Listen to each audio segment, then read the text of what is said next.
Hi, Kim. I have your scan here.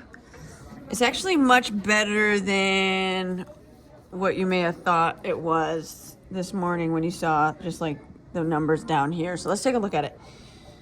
So I did 2 sets of numbers. Oh, I didn't label that part. Did I finish?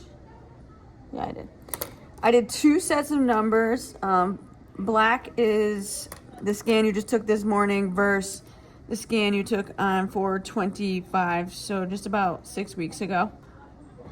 No, correction, 3 weeks ago. Sorry, just about 3 weeks ago. And then blue is the scan you just took this morning versus the March 31st scan when we first started. So that one's the 6-week one that I had in my mind. Okay, cool.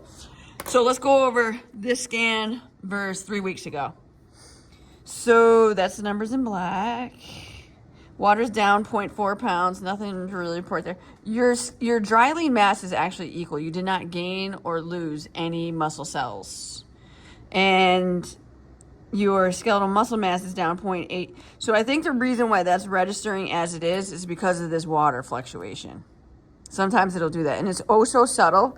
And also your skeletal muscle mass loss is oh so subtle, which tells me it's more of a water thing than it actually is muscle cells because your dry lean mass is the same. So hopefully that puts your mind at ease. It's 32 and 32. Okay. And then you actually lost 1.3 pounds of body fat in 3 weeks, which is tremendous. Your lean body mass stayed the same. Your net loss is 1.7 pounds. And, 1.3 of that is body fat. So that's great. So 1.7 pounds of body fat, body loss. And then that 0.8 pounds, like I said, 0.8 pounds of skeletal muscle mass loss, I really do think is a water thing. Body fat's down 1.3 pounds. That's 0.5%.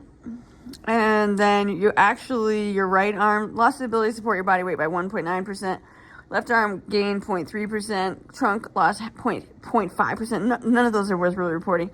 But your legs did gain the ability to support your body weight 1.4% and 0.9%.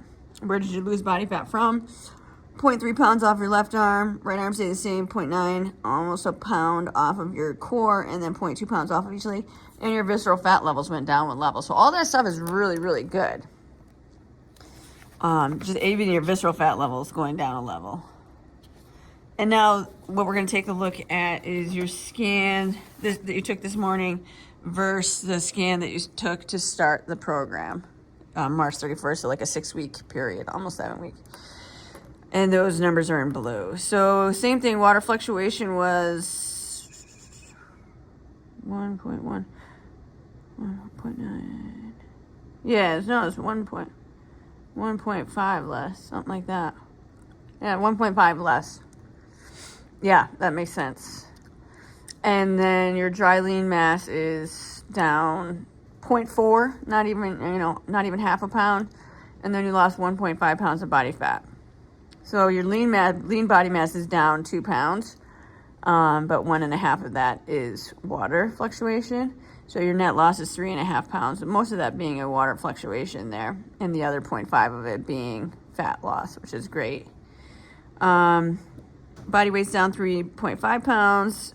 And again, I do think that water fluctuation is what's making this skeletal muscle mass look like it's decreased when it really probably hasn't as much as we think.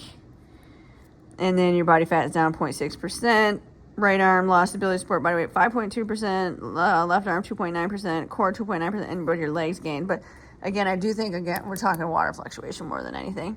Where did you lose body fat from? 0.3 pounds from your left arm, 1.1 pound from your core, 0.2 pounds from your right leg, and your visceral fat levels are less 1 level. So, shoot, you did scan at the end of the week again. Last time that happened too, everything was thrown off because of the whole week of workout. So it's interesting how when you scan at the end of the workout week, it's much different than when you scan at the beginning of the workout week. So something to think about. But yeah, good stuff. I know this morning you were like a little bummed, but you shouldn't be. So let me know questions.